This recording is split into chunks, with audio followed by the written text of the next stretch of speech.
I'm not going to keep pandering while we're still going around the same issues of the last 11 years. You can keep fucking your bullshit all you want. State government workers, I'm not going to keep pandering. I've had a gutful. You know what? This was absolutely insane rubbish by the end of 2015.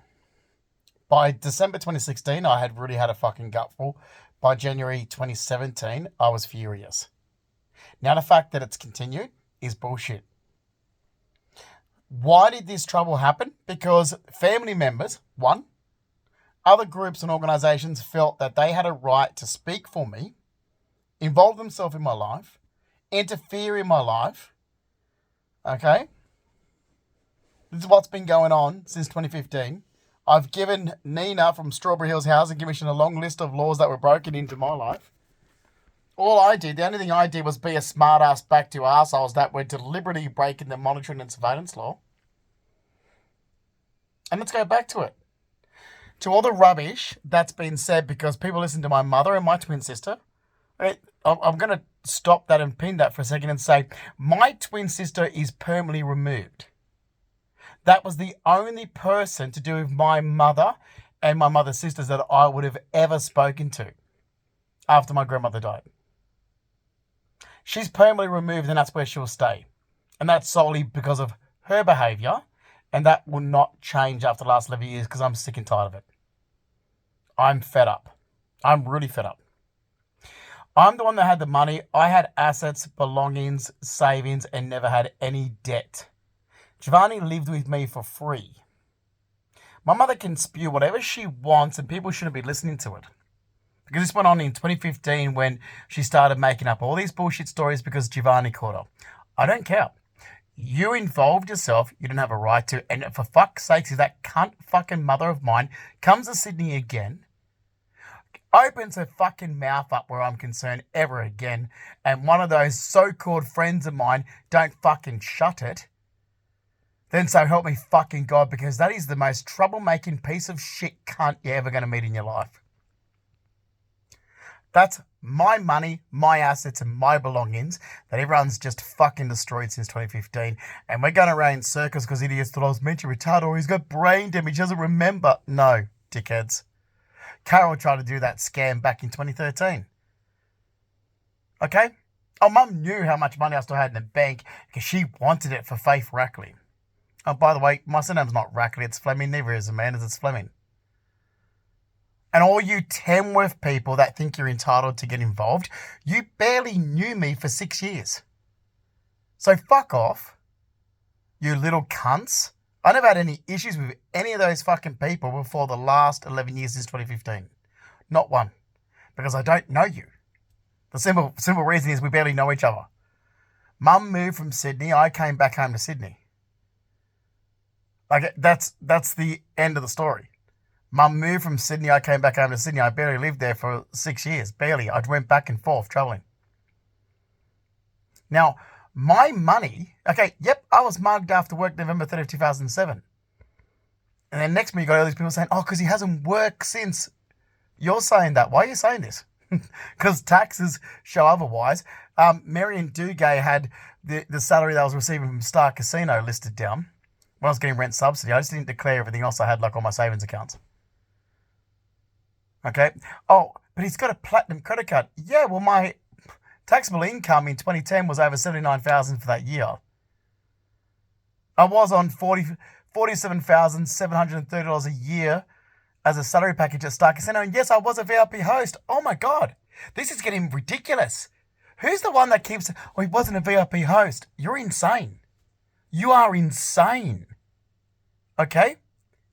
You're a fucking insane. To work in Star Lounge, you had to be a VIP host. To work in Oasis Lounge, you had to be a VIP host. To go on the Yarramby cruise, like I hosted with Tony Pacello, who was an executive host, you had to be a VIP host. To work in the blackjack tournaments, like I did with Trish Hoppy, you had to be a VIP host. And Monique Basher used to walk through the pits with a microphone. And Trish Hoppy and myself used to do all the paperwork behind the scenes. I wasn't an Endeavour Room host. I never said I was an Endeavour Room. They're two different. Okay? Endeavour Room's Endeavour Room. VIP is VIP. Two different. Okay? My salary was, and here's the other thing that pisses me off when everyone's opening their mouth up. You do know that when you're going through the way it was 20 years ago, okay, with Star Casino, is that you're not allowed to, well, they say do not discuss your salary package with any other host. It's not equal across the board. You're not all VIP hosts and you're all on the same salary package and all the same wage. No. One person could be getting 10 grand a year more than you. It's based on, and that's the thing, it's not, we were told to not discuss our salary package. Okay, we go in for our performance, and I kept all my performance stuff. So you can be working next to a person next to you, and they don't know what you've been doing. They don't know if you've been messaging the Endeavour room and saying, look, I've been watching this person's play and they should be moved up a level. They don't know if you've been talking to Gary Comley back and forth, like I've got emails that prove all this, because I was trying to work towards to be an executive host. No, you're going to work, you're doing your job, and you go home. They don't know what you've discussed with Sarah Mignoni in your performance appraisal or what you've brought to the table. No. You could be on, like I'm on $47,730 a year. Biana could be on $57,700 a year. And by the way, we all use the same taxation as well. We all use the same accountant. McKinsey's in Bankstown. Biana got us onto it. Thanks, Biana. Okay, so there, we can prove that as well. Me, Sam, we all got it. We all were doing it. Zay, we used to line up all Star Casino stuff, use the same person. We used to all travel out to Bankstown and use the best accountant. Now, it's no one's business. And this is what really fucking pisses me off.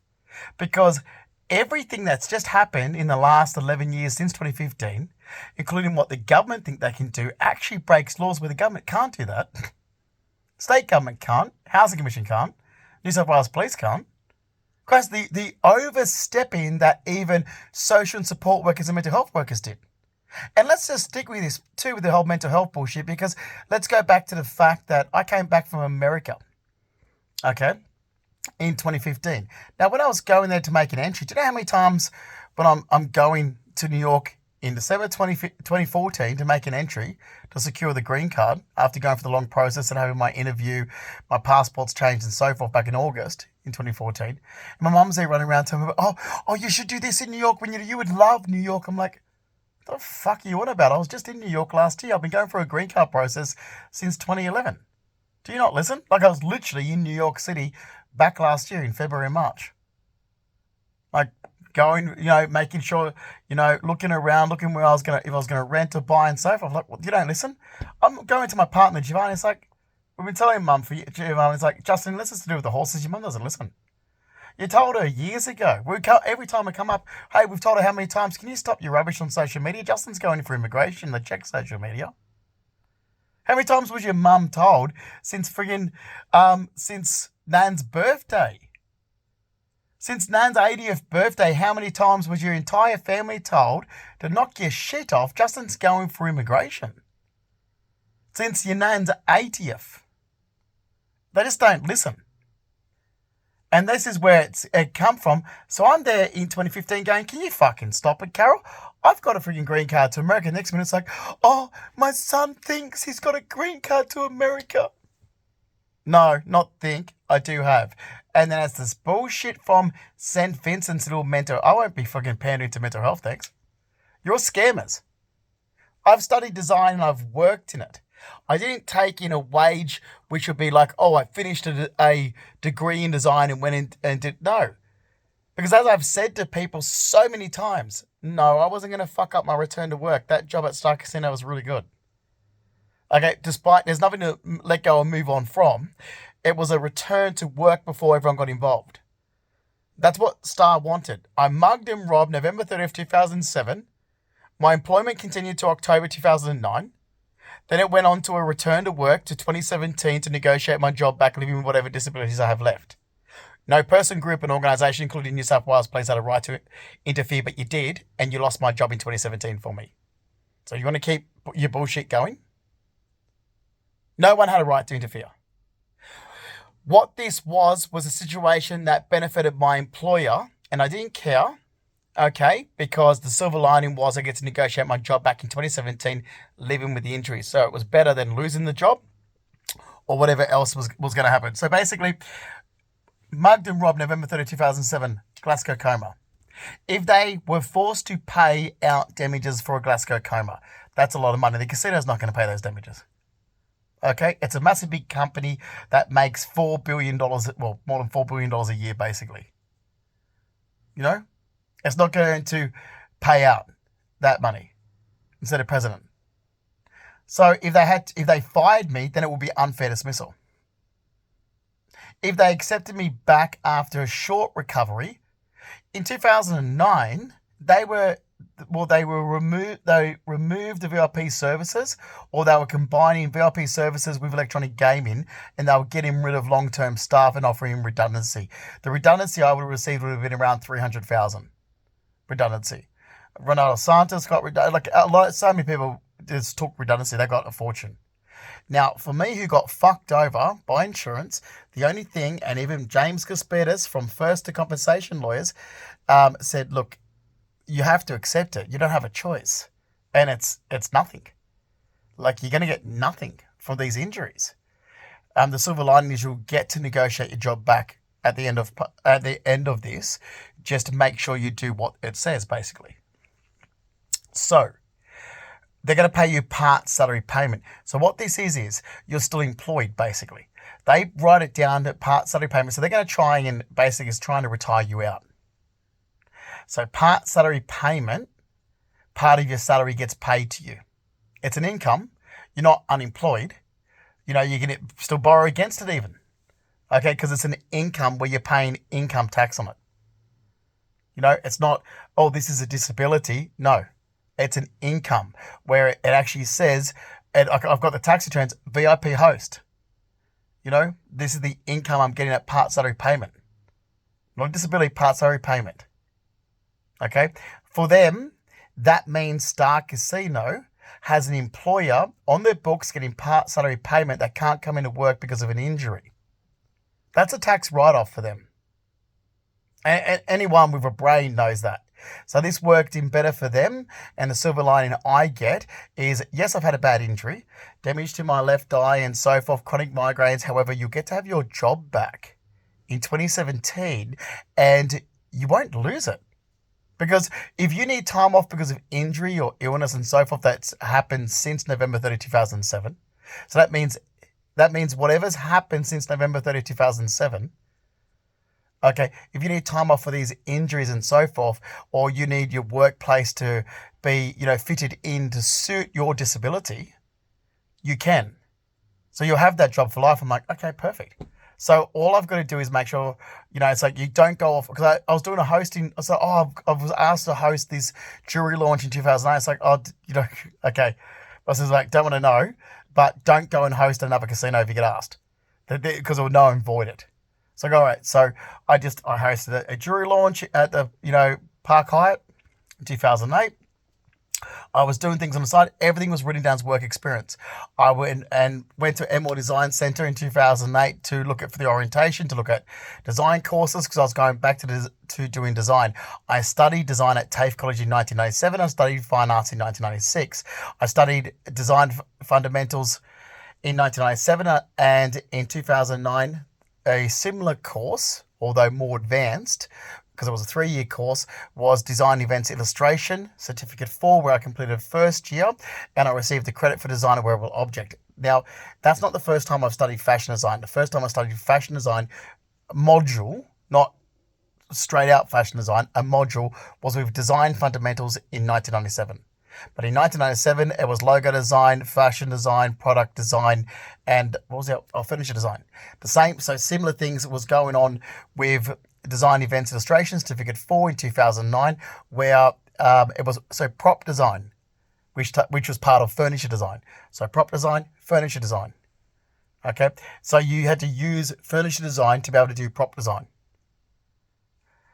Fashion design was Design a Wearable Object. You had to study those parts.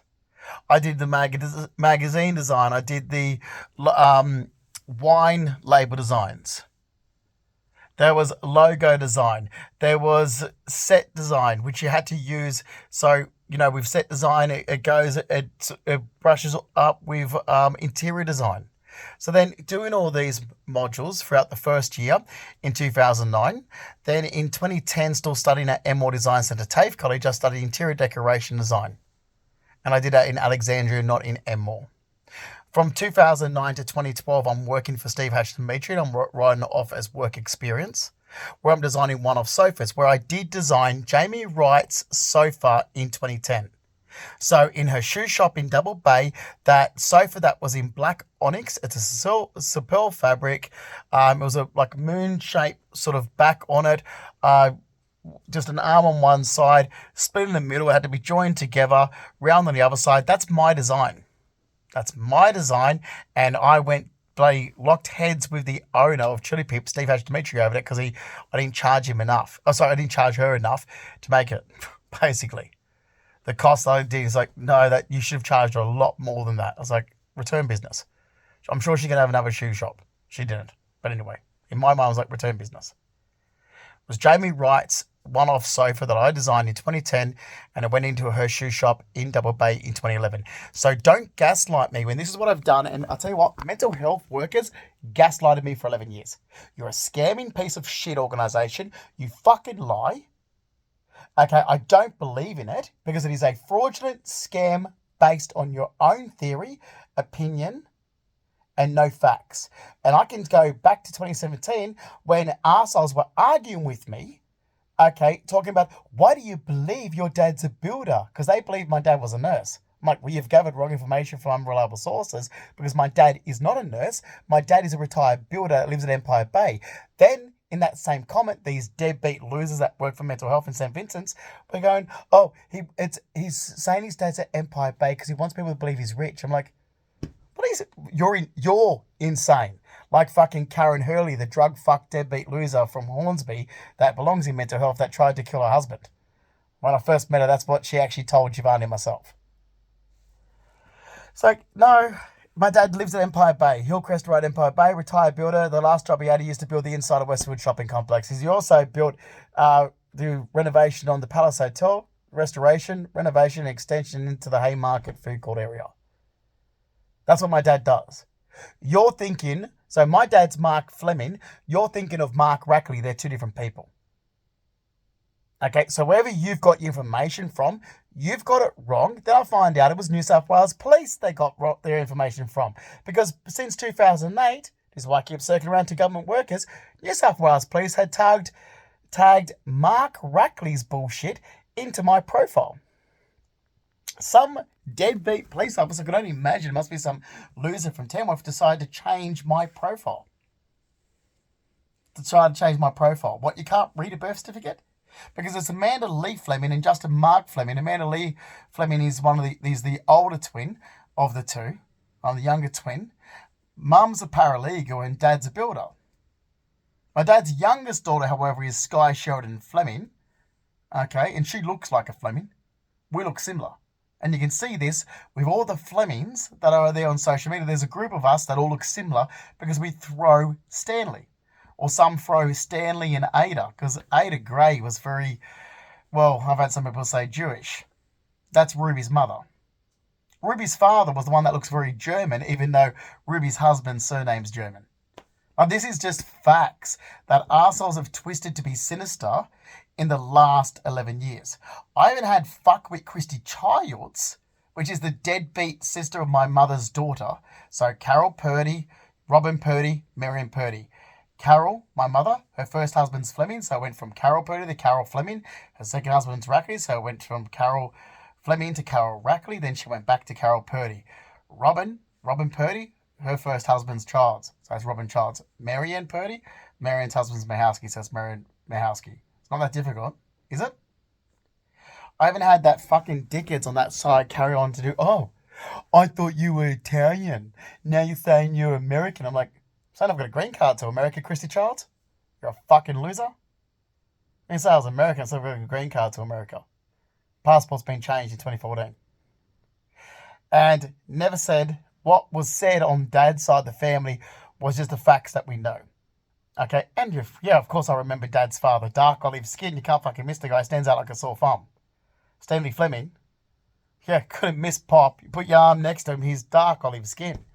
He's just standing, like in every photo, like here's that wog, basically. He's like, oh, that's Pop. That's Dad's father. Dark olive skin, jet black hair, monobrow, really big, thick, hairy. Yeah, that's Pop. But they've all said it. Meredith's even said it.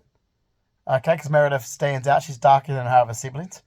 She's like, oh, because you know what we say about Pop. Could have been. Jacob could have been Italian, could have been Greek. Greek, look at Auntie Sandra, Maltese. Anyway, this is to do with our family, not someone else. If we sit around saying this is what we sit around saying. It's not to do with someone else making up, like Mum's side. What's it to do with the fucking little cunts on Mum's side? What has it fucking got to do with the little cunts on Mum's side? Because I've had a fucking gut for the little cunts on Mum's side. Okay, I know, we know Stanley Fleming's not born in Australia. I mean, that was not hidden. We know he's not born here, but Uncle George, which is Dad's uncle, Ruby's brother, said, yeah, we don't know that if his parents actually were still alive when he came here. So anyway, and that's still nothing to do with Mum's side of the family, which Mum doesn't get. She opens her mouth up with Dad's side all the time. It's like, Carol, my dad divorced you. Fuck off, cunt. Fuck off, cunt. You went with your own type. You went with Mark Rackety, you deadbeat. Fuck off, you little scummy bitch. Yeah, I will talk to my mum like that because she's a deadbeat. Thanks. She's a fucking deadbeat. Always opening her mouth up when my dad's side's concerned. My dad divorced her in the 80s. She only has all that money because of my dad. She wouldn't have the property she lives in if it wasn't for my dad. So don't fucking start shit, which is what all these deadbeat organisations have done so in the last 11 years. Get your fucking facts right. And yes, Nan, Lola, Mum's mother, her cousin lived in Bellevue Hill. His grandmother, which is Annie Williams or Annie Williams Shawkner, it was her house that he got left. Gary Williams was raised by his grandmother. Tommy Williams is his father. Gary and Tommy Williams moved back home when Tommy, I don't know what happened. Nan was explaining once because Tommy's wife ran off or something and left Gary, Nan's cousin, with the father. So the father went back to his mum's house where he was raised in Bellevue Hill. And that's where May Ryan and Annie Ryan, that's their maiden name's Ryan, but it's May Goff and Annie Williams, lives in Bellevue Hill. Like, this is all facts, and for some strange reason, this is facts that have been brought up throughout my entire life, including my grandfather, Reg Purdy, has brought stuff up like this, and he died in 2002. Mum's cousin, Sharon Newcomb, who just passed away last year, I've had a discussion with her about it. Mum's other cousin actually spoke to Gary about it at Mum's auntie's funeral, Margaret Keegan's, back in 2003. But for some odd reason, this just got brought up since fucking 2015. And not brought up in a good way, but made out gaslighting something sinister. It's like, what the fuck? Like, I'm literally I'm in Puckney, over the other side of where where Birkenhead Point is. I remember driving that way to get to Tessie's house, which is Margaret Keegan's sister. So my nan's sister-in-law's sister's place. Driving my nan Lola there. And I spent the whole day talking to Gary Williams. Williams on mum's side, not dad's side, because there was a Williams on my dad's side and a Fleming side. Two different families, not related. Spending the whole day speaking to Gary Williams, my nana, Lola's cousin, and we're talking about the house in Bellevue Hill. And we're talking about his grandmother. And we're talking about his grandmother's sister. Because he grew up with them. And, that's in 2003. Then here we go, jump forward. All this time has passed, and suddenly it's twisted to be something sinister in the last 11 years. Why? Why wasn't it brought up in 2003 then? Or why wasn't it brought up with Uncle Fred before he died in 2002? Or Reg Purdy, my grandfather. This is utterly bullshit. And then we keep circling back around to where Mum lives. It's like, okay, yeah, Mum lives in New England because she moved there. She's born in fucking Darlinghurst. She's born in Darlinghurst. Her parents were still living in Roselle, Mansfield Street, when she was born. Nan and Pop's from the inner city. Nan's from Leichhardt, Pop's from Balmain. Same thing. Dad's parents, same thing. But we're going to keep this bullshit going because this is the shit that these organisations were pulling since 2015. Then they made out, because I've read the fucking notes, but he was bullied in Tamworth. What has Tamworth got to do with this? And I'm reading fucking notes again. What the fuck has Tamworth got to do with this? Not even from there. I'm 47 years of age. I barely lived there for 6 years. My mum didn't even know the place when she moved there. She was running away from Sydney, not talking to her parents. 1989, we're 10. She had an argument with her parents and ran away from Sydney. What the fuck has it got to do with it? And I can speak for my fucking self, thanks. This is utterly insane. Then it was, he dyes his hair black. Why would I dye my hair black when it is naturally near jet black? I've always bleached it. Meaning put foils for it. And I've even put photos up to prove that. When I'm down Norton Street with Kimberly Sito back in, 2005. The foils that I put in my hair was always copper, chocolate brown and blonde. It was always copper. So I had that tingy to it. My hair is naturally near jet black. Just like both my grandfathers had black hair.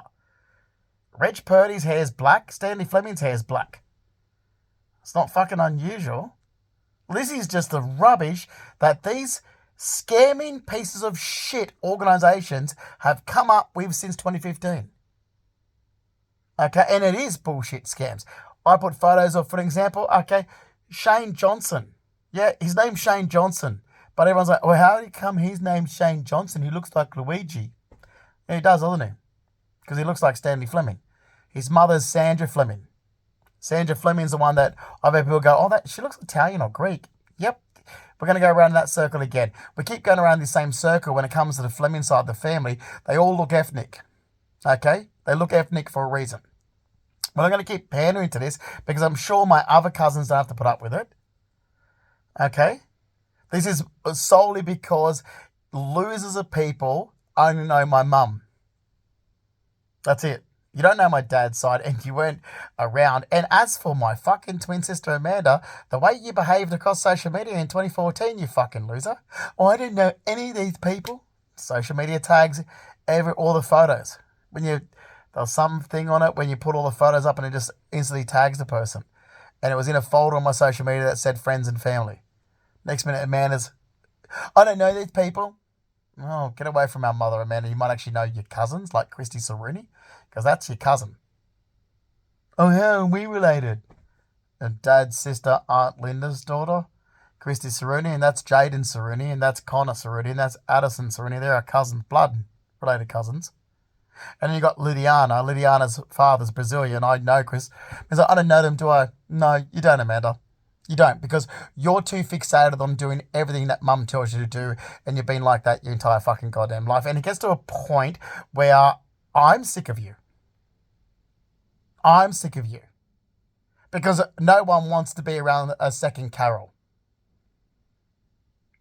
It gets to that point where it's like, can you, for fuck's sakes, either move and get away from... I mean, how many times have I told this?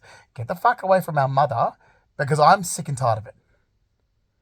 I can go back so many times in my life. Let's go back to 2006 when John Cabino and myself... See, this is the fucking problem. These organisations didn't do any background check. No investigation. We're going to take it from a concerned mother and the little cunts of family members. Oh, Justin's changed. He wasn't like this before. Get fucked, you lying little cunts. Let's bring everyone into it. John Cabino can confirm that in 2006, we were at each other's fucking throat over Amanda's wedding. We had a fucking goddamn gut full of hearing about it. It's on again, it's off again, it's on again. We're going to elope to Vegas. Oh, just do it, Amanda. This is the shit we've all put up with. And I'm fucking fed up. A week before the wedding, John and I didn't even know if we were going to go to Amanda's wedding. And that's the truth. We'd had a gut full of listening to it. We get, oh, well, now mum's taken over and she's doing this. Okay, man, it's your wedding. Tell her. Don't call us. Tell her.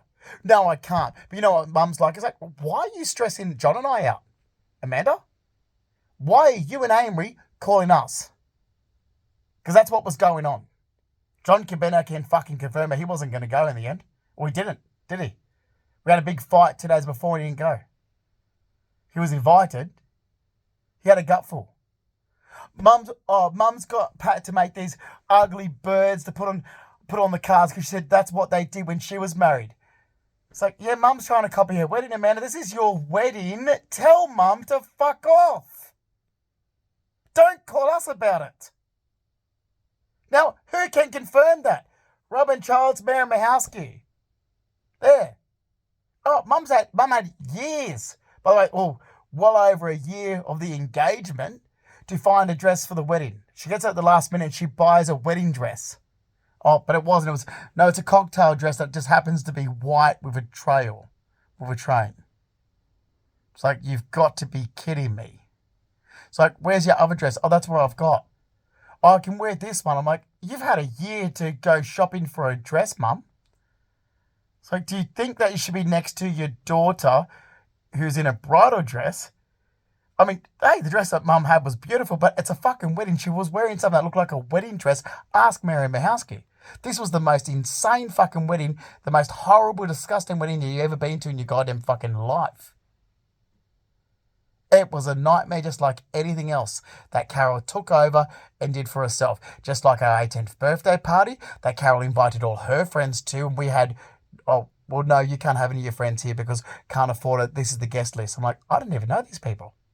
Just like the 21st birthday party. Some fucking deadbeat was at the 21st birthday party happened in January because Amanda was moving. It was supposed to be a bon voyage. Some fucking deadbeat people that were all friends of mums and her sisters were there. And I'm like, I've never met this guy. He goes, I remember you when you were born. I'm like, great, we're 20. Where were you in the last 20 years? We don't know these people. This is what she does. So as for all you little mental health workers and your little deadbeat fuckwits that are getting one side of the information, there's two sides. And this bullshit's been going on a lifetime. This is not something that's just happened because Justin was mugged after work, or this is just recent because, he needs grief counselling because his grandmother. Oh, give me a fucking break with the fucking scamming. This isn't something that should be going for any organisation. And New South Wales Police might want to watch their fucking step because you've actually broken international laws, cunts. Okay? You might fucking want to watch it because you've picked the wrong fucking person to mess with. You just work for the fucking government. You deadbeat pieces of shit that already made a fucking mistake in 2008 when you decided to attach my stepfather's family to my profile. Or should we go back to 1991 when you can't even read a birth certificate? Because you're fucking useless workers of the government. I'm fucking furious. I've just paid a fortune in 2 countries and had my fucking life dragged to pieces. Lost my job, my studies, my health, assets, belongings, savings for what? For wrong information that fucking government workers did and didn't correct when I'm the person that said, oh, what you've got's not correct. Let me tell you what the truth is.